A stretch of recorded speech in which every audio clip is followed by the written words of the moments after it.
people should not be required to be in a situation where they are exposed to this pandemic. Attorney Steve Greenberg is petitioning the court to release singer R. Kelly from a Chicago prison, where he is being held pending his trial on federal sex crime charges. He's not a murderer. He's not someone who's been convicted of a crime, and he should be released. Greenberg argues that his client is at high risk of COVID-19 infection because of the facility's lack of space and sanitation. Kelly is not the only high-profile inmate wanting out because of the pandemic. Brooklyn rapper Tekashi 6ix9ine, seen here performing his hit Fifi with Nicki Minaj, asked for early release, claiming he's a high-risk inmate due to his asthma. His attorney has reportedly pleaded with a New York judge to spring him because he suffers from shortness of breath and has been hospitalized due to his condition. While the judge recognized the rapper's heightened vulnerability to COVID-19, he denied the request, writing that he lacks the legal authority to grant early release, going on to say the decision had to be made by the Federal Bureau of Prisons. While jails in New York and around the country have released hundreds of low-level offenders to curb the spread of the virus, some notorious inmates will remain behind bars. Celebrity lawyer Michael Avenatti, who represented Stormy Daniels, and the president's former lawyer, Michael Cohen, have all asked for jail passes, claiming fear of the coronavirus. Their petitions have been denied. But Steve Greenberg believes his client is in a different class. And let's face it, R. Kelly, unlike, for instance, Michael Avenatti, who tried this, or Michael Cohen, is a pretrial detainee. Whatever you may think, he is assumed innocent of the charges. He is not a flight risk, and he's not a danger to others. Prosecutors do not agree. In a motion filed Monday, the government argued against releasing Kelly. The motion read in part, "A generalized risk alone does not justify releasing the entire Bureau of Prisons population, much less a prisoner being held for racketeering charges involving crimes against specified victims with a history of obstructing justice." Prosecutors also argued Kelly, who is 53 years old, is not old enough to be considered high risk and has no underlying health conditions. The fact is that a jail is probably the worst environment anyone could possibly be in now. And Chanley Painter joins us tonight. Chanley, great to see you. And like me, you too appear to be at home, staying safe and secure. When we talk about jail conditions, I mean, that's a real issue here. I mean, think about where we are and what we're doing is so different than the experience for any inmate. That's right. A lot of these motions, like Steve Greenberg is doing on behalf of R. Kelly and all of his other clients, the impetus is the conditions inside the 7,000 correctional facilities across the U.S. There's not enough space in the facilities, they say, to do social distancing or to be 6 feet apart, that they are very, very unsanitary. They don't have access to hand sanitizer or soap. All of these things, maybe even the people who prepare their meals aren't provided with protective gear like masks to help prevent the spread. So we see a lot of reports coming out that if coronavirus begins in a facility, it's going to be a breeding ground. It's going to continue to spread, and there could be massive loss of life. I don't know how you can control it in that situation based upon everything we're being told. Steve Greenberg also mentioned that R. Kelly actually has some health issues. Let's take a listen. The present environment that he's in is risky to his health and everyone else's health. Does he have health issues? He does have health issues. He's had surgery.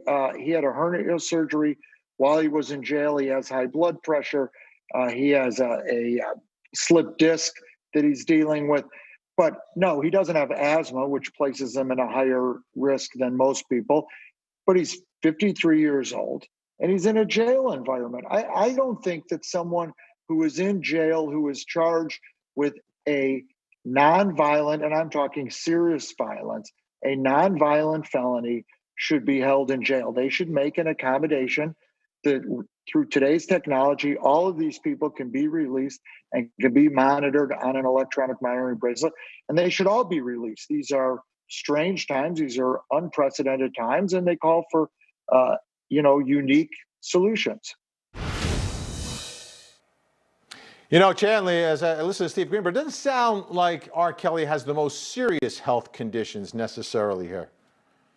Right. In fact, in the motion for bond, they really don't cite any of those issues. Just focus on his age. They say, look, he is 53 years old, and that puts him at a higher risk for contracting something in prison.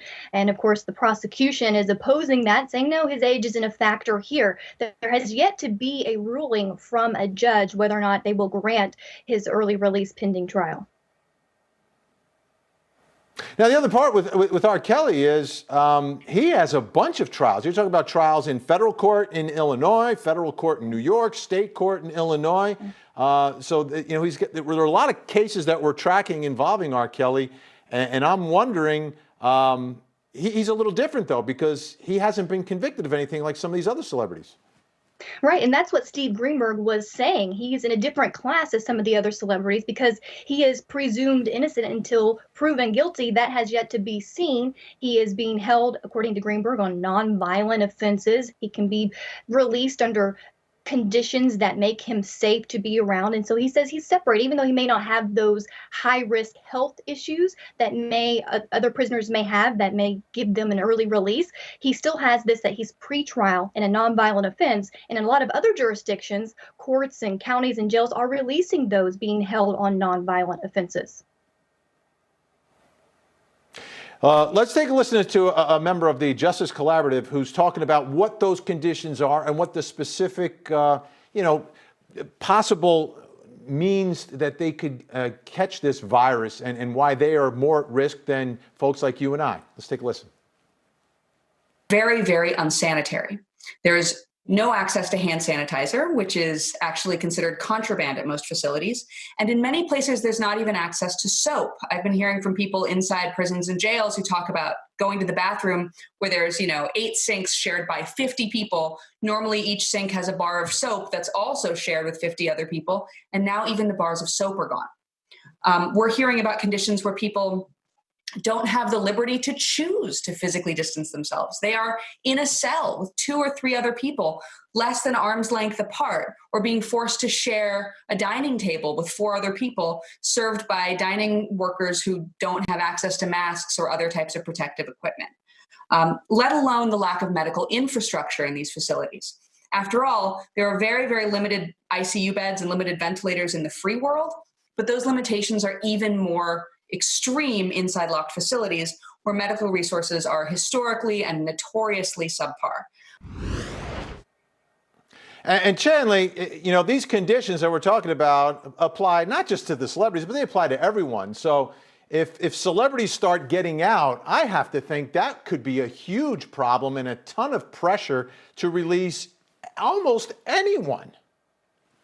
Right, and it is a trend we are seeing across the country. New York State, as well as Florida, Ohio, they are releasing hundreds by the day of certain detainees or inmates that maybe were being held on a technical parole violation, something like that, that was minor, nonviolent, low-level offenses. And for Emily Almanza, who just played that SOT, she recommends that we have to cull the prison population. If we don't reduce drastically the populations inside these facilities, you will see it spread rapidly and massive loss of life.